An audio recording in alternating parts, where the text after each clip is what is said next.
על הניסים ועל הפורקן ועל הגבורות ועל התשועות ועל הנפלאות, על הניסים ועל הפורקן ועל הגבורות ועל התשועות ועל הנפלאות שעשית לאבותינו בימים ההם בזמן הזה, בזמן הזה. Welcome to Jewish Life, a program presented under the auspices of the Suffolk Jewish Communal Planning Council and the Conference of Jewish Organizations of Nassau County, New York. I'm your host, Stuart Ain. Every other month, we present programs of particular interest to the Jewish community. And today we'll be exploring the future of the conservative movement in Judaism. In the last decade or so, there have been a number of major changes in the conservative movement, not the least of which has been the recent ordination of a woman.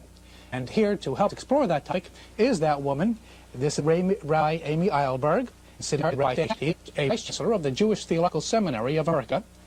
And it should be noted that the ordination of women and a number of changes that have taken place have not been without some divisiveness in the conservative movement among a number of conservative Jews, and wants to help explore that aspect is sitting next to Dr. Miriam Klein Shapiro. She is a member of the executive board of the Union for Traditional Conservative Judaism and an education specialist with Board of Jewish Education of Greater New York.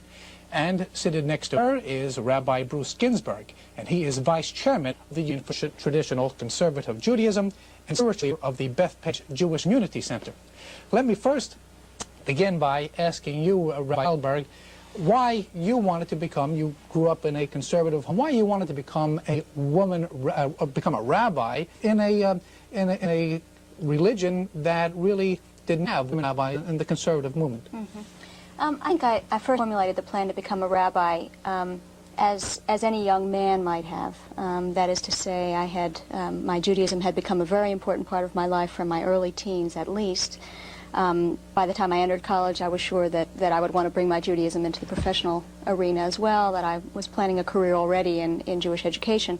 I think it was then, during my college years, well, partially because I was in a college community which was very supportive of women's growing and developing their own professional and spiritual aspirations, but also because I began to do a great deal of reading in the founding ideological dots of the conservative movement. And the more I understood the ideological principles on which the movement was based, the more it seemed to me that this movement, if it was to be true to itself, would have to find a way to accommodate the feminist challenge in a meaningful way. And it was at that time, I think, that I began to believe that it would eventually come to be that the movement would be prepared to ordain a woman rabbi. Do you think that because you are the first woman rabbi in the conservative movement, that you have a special responsibility? I suppose that perhaps I do. As I've experienced it so far, I've had a special privilege in that I've had particular access to many of the aspirations and dreams and frustrations of particularly women, but more generally women and men around the country, many of whom, people that I'd never met, have flooded with letters after the news broke that I was to be ordained. And as I move around the country speaking in community after community, people come up to me, and the language that they use in their congratulatory messages indicates to me that they're really telling me something about their own feelings about themselves, their own desire to contribute their energies in various ways to the life of the community. So that it's been a very moving experience for me to hear about other people. But if, to the extent that I'm called on to be a sort of role model for those who come after me, I'm glad to be able to do that. When I was a young girl, of course, there were women role models, or at least role models of women who participated with full equality. So I'm happy that those who come after me will have models to whom to turn. Rabbi Schachter, Rabbi Eilberg said that she received a lot of congratulatory letters and telegrams. Was there any negative response to the seminary? Well, of course there was. Our fellow guests on the program are proof of that. This is an issue which was debated long and very hard at the seminary, and clearly introduced some divisiveness from the very start.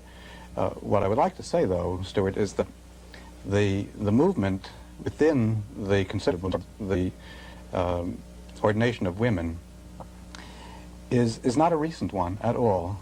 This is really a culminating step of a process which must be at least a half-century old within the conservative movement. We have been moving in the direction of female equality within our understanding of the practice of Judaism from the time many, many years ago, at least a half-century ago, when the most noticeable act of separation, namely actual separation physically between males and females in public worship, was broken by the conservative movement, and what became known as mixed seating entered into the mainstream of the traditional observance of Judaism within the conservative movement. And that has been accompanied step by step by equalization of educational opportunity, equalization of the participation of women in the management of Jewish communal affairs, synagogue affairs, elected positions within synagogue lay leadership, a step-by-step kind of counterpart to what was happening in the world of expanding opportunity for women outside the framework of religion. If anything, we have been a little bit late coming to this final step, and when it came, it evoked both a great deal of support within the seminary community, within the conservative movement, and, as you correctly point out, opposition and divisiveness along with it. Well, Dr. Shapiro, as Rabbi Schachter points out, the conservative movement has spoken of equality. They teach it in the Solomon Schechter day schools. Yet you find that there's something wrong with what? What aspect of it? Ordaining a woman, or mixed seating, or what? Let me take that from three different views. The first is the sense in which you're using the word equality. To me, it is not equality for me as a feminist for you to tell me that I will be when I do what you do, and that what I do is not important. Those things which have been women's in Jewish tradition are looked on in Jewish tradition as equally important. They are reasons that women have been excused from certain other obligations in the same way that, for instance, someone who has lost a loved one is excused from certain obligations because the things that they are doing are very important. What you're telling me is that what I do is not important, but what you do is so important that I'll be equal when I do the same thing. This message has been beamed out from the seminary. It has been beamed out from the establishment of the conservative movement. And I find that when I go places and speak, women come up to me, and I get floods of letters saying, we were waiting for someone to say that. We feel so put down by what they're doing, by saying this is equality for us, that they give us no credit for anything that is ours, but rather say when we take on those things as men, then we'll be equal. We feel we've always been equal. But this sense of bandwagon, this is it, this is the feminist challenge. I don't believe, I'm a feminist, I don't believe the feminist challenge is as it's described.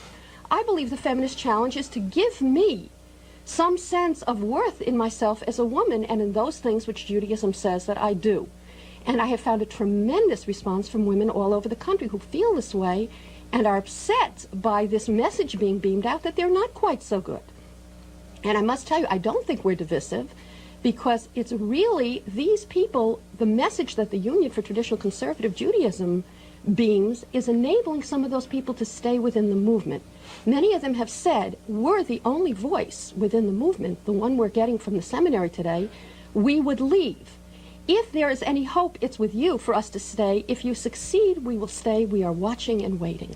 Well, Rabbi Ginsburg, as vice chairman of the union, let me ask you, is there a line that you are drawing? Do you say ordination of women is not what you will accept, but you will accept women being called to the Torah, women being included in the minyan? Or can you maybe define the line?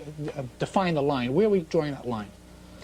Okay, Miriam Shapiro just a moment ago explained that she sees herself as a Jewish feminist, and the truth is that a good number of the male members of the Union for Traditional Conservative Judaism would define themselves in the same way. We see ourselves as people who feel that Jewish women over the past decade and before have made some very, very important points, and they have to be addressed seriously.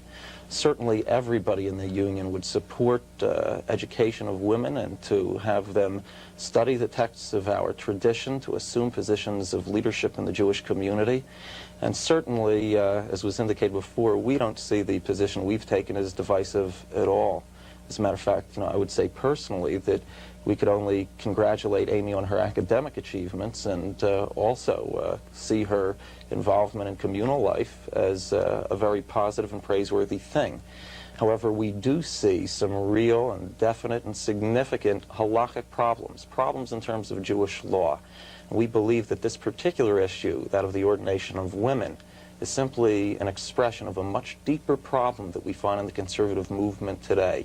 We're afraid that what we see is a drift away from our traditional moorings in rabbinic Judaism to something else. And we're concerned about that because we believe that while Jewish law has always evolved, Judaism has always been true to itself. It's always evolved in a context which is conducive to growth, one where people are halakhically observant, where Shabbat is observed and Kashrut is observed, and the laws of mikveh and other aspects of Judaism are emphasized. And we just fear that over the past decade, we've seen an obsessive concern with this particular issue, that of the ordination of women, which has deflected concern from what we believe are even more pressing priorities in the Jewish community. And what about the women being called to the Torah and being counted in the minyan? Is that also something that you're... The question of women being involved in a ritual is not a monolithic issue at all. Each and every item has to be weighed on its own merits. Women involved in Hakafot during Simchat Torah is one thing. Reciting Kiddush is another thing. Being counted in the minyan, reading Torah, and Aliyot to the Torah, each one is a separate issue and has to be weighed on its own merits. What I would indicate to answer directly to your question, I believe those in the Union see the whole question of counting women in the minyan as a very definite halachic problem. We believe that back in 1973, when that decision was first issued by the Committee on Law and Standards of the Rabbinical Assembly, this was already an indication of a departure from the traditional process of Jewish law, because it wasn't issued as a tshuva, as a rabbinic statement, but simply as a policy statement. We believe as conservative Jews that we should be structuring our future not on policy, but on a very careful analysis of Judaism based on the Mishnah and the Talmud, the ancient codes, to take a look at Judaism on its own terms and not be influenced by the biases of Western secularism. Rabbi Shack? Stuart, let me make an observation. The issue of the role of women within Jewish religious tradition is certainly not restricted at this time to what is happening within the conservative movement. What is to me most interesting is that within the Orthodox community there is a parallel problem which has been manifesting itself, in fact even more so lately than over the past years, because a group of Orthodox rabbis recently issued a rabbinic responsum in which they come down very hard against the possibility of women within us having their own separate prayer services. They regard that as absolutely outside the framework of Orthodox tradition, and there is a split within Orthodoxy right now on that subject. So we're dealing with a much, much larger area.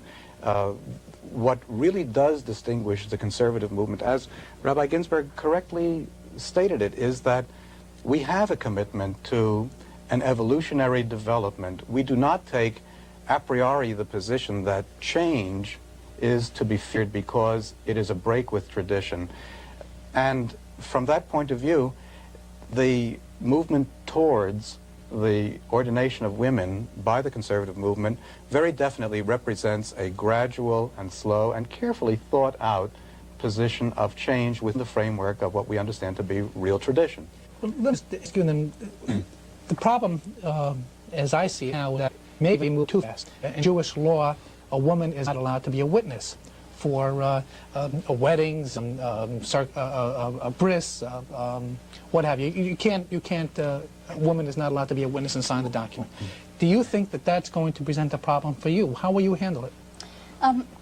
I'll respond to your question, but at the same time I'd like to respond to something that was said before. I think in much, all of us, I think, have had the tendency amid the passionate debate over a period of years to fall into some sort of rhetoric.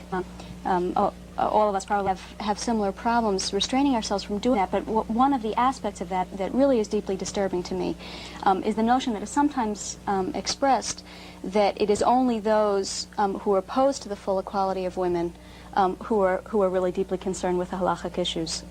In my experience, that is certainly not the case. I think both on a personal level, I think that's inaccurate, both on a personal level and on an institutional level. I, for one, did not begin my odyssey into full ritual equality for myself as an individual Jewish woman until I had spent a great deal of time studying a whole variety of texts, of halachic texts of classical Jewish law, to convince myself that this really was permissible. What was not acceptable to me was to listen to the answer no from someone who had not yet conducted that study. And if I could not find enough leaders who would conduct that serious study for me, I, for one, and there are other women among my colleagues at the rabbinical school at JTS, who went ahead on their own to undertake a very serious study of the text and to see, is there sufficient flexibility within this material to justify the move that we consider now to be an ethical imperative given the society in which we live. But so the question really is not seriousness about Jewish law or no seriousness, but how exactly do we interpret those texts? Now, the example that you raise is really a very good one. I didn't mean a bris, because you don't need a witness for a bris, but that's right. But a woman serving as a witness, which is involved with a woman signing a ketubah, supervising divorce or conversion proceedings, is all would agree, all of the faculty, that those who voted in favor of the ordination of women agree 100% with those who voted against, that the issue of testimony is a very serious halachic issue. It's perhaps the hardest nut to crack. And yet, so if you're asking my what are you going to do? My personal view is that the halakha can permit, although this was not a normative position in the past halachic, the past history of the halachic tradition. I do believe that the halachic tradition can now be understood to permit women to serve as witnesses, and let me tell you why. The testimony issue is often discussed in very monolithic terms, and as is the case with almost any issue in rabbinic literature, monolithic statements tend not to be accurate. Although it's true that for most issues of testimony, cases in which a person is called upon to offer testimony in the public sphere, women are not permitted to do that according to normative Jewish law. There are a number of individual cases in which the halakha itself, the earliest layer of development of the Jewish law, permits women to serve as witnesses. My favorite, there are a number of different examples of this. My favorite one is the case in which a woman finds herself in the tragic situation in which her husband has disappeared, and there are no witnesses to his death. That woman is then considered by Jewish law to be an aguna, a very beautiful image, literally translated, a woman who was anchored. That is, a woman who is legally married to a man who, in all probability, is dead, and that means she may not go on with her life. She may never remarry. She's neither divorced nor is there testimony to the death of her husband. The Mishnah, the first great codification of Jewish law, a work compiled in the 3rd century, addressed this problem in what today we would consider an extraordinarily radical way. After all, we all know that the Torah requires 2 witnesses to testify to anything, and those 2 witnesses must be men, and they may not be related to each other or to the person at hand. There's a whole set of restrictions. In this case, which, if I might use modern parlance, represents an ethical challenge to what would be the Torah's normal attitude toward a situation, the rabbi simply said anyone may serve as a witness to the death of that husband. If it's a woman, that's fine. If it's one person and not 2, that's fine. That represents to me the rabbi's very high level of ethical sensitivity and their understanding that the law was not monolithic, and that if new situations occur which require a new way of grappling with the situation, the Jewish law has the flexibility to adjust to that. And I'm suggesting that that's the sort of argument that we can use today. So you will be doing it yourself? You will be serving as a witness? Yes, I believe that that's now permissible, yes. And you think you might have problems from colleagues? There will be those who will disagree with you. You think you might have a problem with not being able to co-officiate at a wedding, say? if you were being asked to sign the ketubah? That may happen. That, in fact, would be a less serious issue than the possibility that I would perform a marriage that would later be questioned. I would always, of course, let my congregants know that there were those in the Jewish world who would disagree with my opinion and engage them in the process of making the decision together. I'd like to respond to this. The first thing is, I think it's very clear, when you say no one has done a serious study, we know that the great scholar of our movement, of our generation, Professor Lieberman, did do such a study. His 5 top students came to him when this issue first came up and said, please do a study and issue a responsum. And he did do so, and he gave it very serious thought, and he said that it was not legally possible. These 5 top students then, who are the senior members of the Talmud faculty at the seminary, then studied his tshuva and came out publicly in the newspaper and said, we agree with it. These are, in essence, to use again modern parlance, the Supreme Court of our movement. These are the people who know the most halakha and are recognized by everyone as our legal scholars, and the place where the buck ends. To come and say, I'll go to a lower court because I like their decision better, I won't abide by what the Supreme Court says, is one thing. To beyond that say, I've studied it myself, and I think it's permissible, even though all the top scholars who are my teachers have studied it and think that it is not permissible, is anarchy. Now, you'll do it on this issue, someone else will do it on another issue, and I worry gravely about the future of our movement. In addition, you will say that everybody agrees about the question of witnesses, but I have personally done a study, and I've decided it's permissible.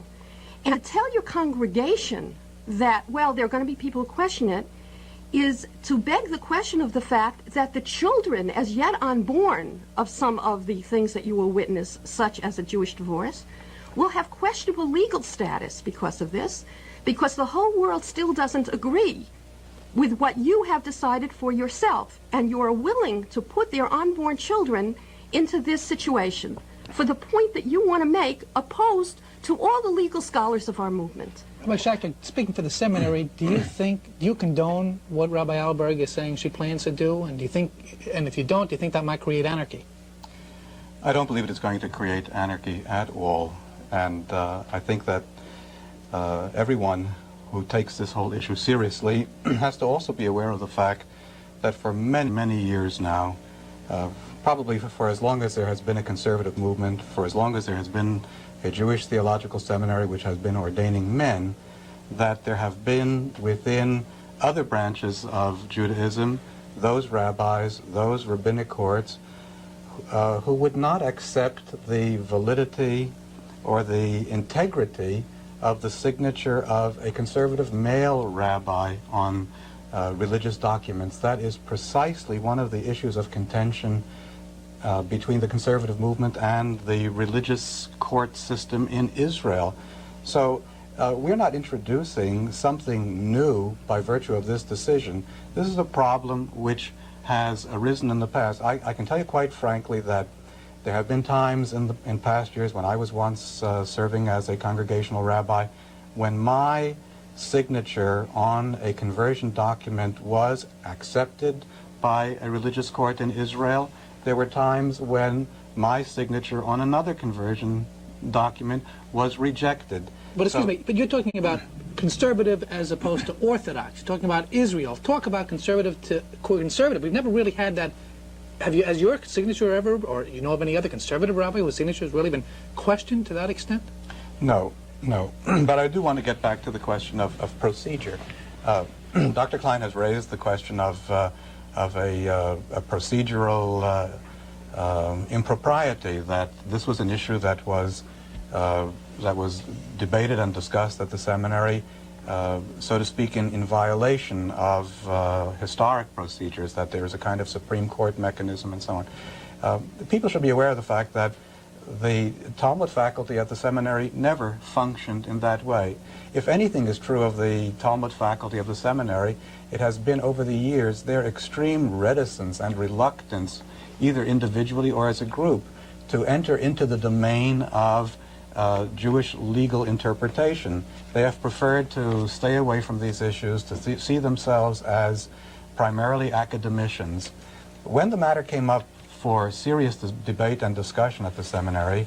A procedure was announced by the chancellor of the seminary. There was no protest at that time from the Talmudists. It was a highly democratic procedure in which the supreme authority was, as it has always been in matters of curriculum issues and religious questions at the seminary, it was something which belonged within the purview of the entire seminary faculty, made up of people who are learned in many different dimensions and areas of Jewish study.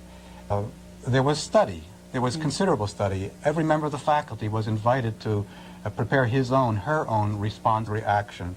And when the matter was brought to the faculty some years ago and it was tabled, there's no one who objected at that time on procedural grounds that something anti-democratic had occurred. It was only when it was brought back several years later, and this time it was passed overwhelmingly by the faculty, that questions of procedure were then raised. One has to know the facts of the case. Let me do this. We run out of time. I think we've got about 4 minutes left. So I'm going to ask just a moment your comments on the future of the conservative movement. We just quickly tell our viewers that we have a Jewish calendar that we are providing free to our viewers. If they would simply write to the Conference of Jewish Organizations of Nassau County, 55 Minetto Hill Road, Plainview, New York, 11803. The calendar describes the various holidays that we celebrate and explains a little bit about those holidays. Now, let's see if we can, when we start at this end, Rabbi Ginsburg, the future of the conservative movement. Okay, I'd like to briefly respond to some of the things that Vice Chancellor Schachter had mentioned, and then I'll also address this particular question. I understand that. We do believe that there are some very significant procedural problems in the way the decision was reached, in that not only Shaul Lieberman, who is the foremost Talmudist of our generation, but also the entire senior Talmudic faculty, and also the Committee on Jewish Law and Standards, still has a decision to this day remaining, a 9-3 vote indicating that women shouldn't be ordained. We consider that very, very significant, and because of that, we're concerned about procedures that may or may not be followed in the future. It is our conviction that in a day and age when so many Jews are assimilating, when Jews don't know the Torah even in English, when Shabbat and Kashrut are simply not observed, that this is not a time to be rewriting our tradition, but rather a time to be vigorously advocating it. We think that if that particular point of view can be brought across in the future, we'll all be benefiting. Unfortunately, what we have seen is that as soon as the issue of women's ordination was resolved, we see a new issue that's come up, and that's patrilineal descent. Okay, we believe that bodes of concern for the future. Okay, well, we can address that to Rabbi Schachter in a moment. Dr. Shapiro. Okay, I'll pick up where he left off and tell you that that really is the proof of what I've been talking about. Rabbi Eilberg stated, nobody else made a study, I made a study, and I've decided it's halakhically permissible. My answer was studies have been made, and that leads to anarchy. But Rabbi Schachter created a new question to answer because there is no answer to my question, and I just want to point that out, that it does lead to anarchy, and the question of patrilineal descent now coming up is a sign of that. I'm concerned with a set of priorities at the seminary. I love the seminary. I'm a graduate. My doctorate is from the seminary myself. I'm very concerned that, for instance, a friend of mine called up and asked about, they sent out a videotape on women's ordination and said, I'd like one for my synagogue on kashrut. And they said, we don't do that. We send it out only on women's ordination. We have 1 minute. I hate to, Rabbi Schachter. I think that one of the very happy byproducts of this decision, of this study, of this change, of this controversy, is that questions of religiosity on all levels have become now high priority within the conservative movement. That's wonderful. Where is it going to lead in the future? I think only to better things, because the more members of the conservative movement who discuss religion seriously, the better off we're going to be. Rabbi Albert. I entirely agree. Much as the internal disagreements within the movement are painful and invested with passion at this point, it seems to me that passion is a positive thing. Conservative Judaism is, in our day, an issue of great passion, of great ferment, and of great attraction to people around the country, and I think that's a tremendously positive development. We haven't resolved the issue, but we've certainly explored it. We thank all of our panelists. We thank you very much. We'll see you next time. Until then, I'm Stuart Ain. Have a good day.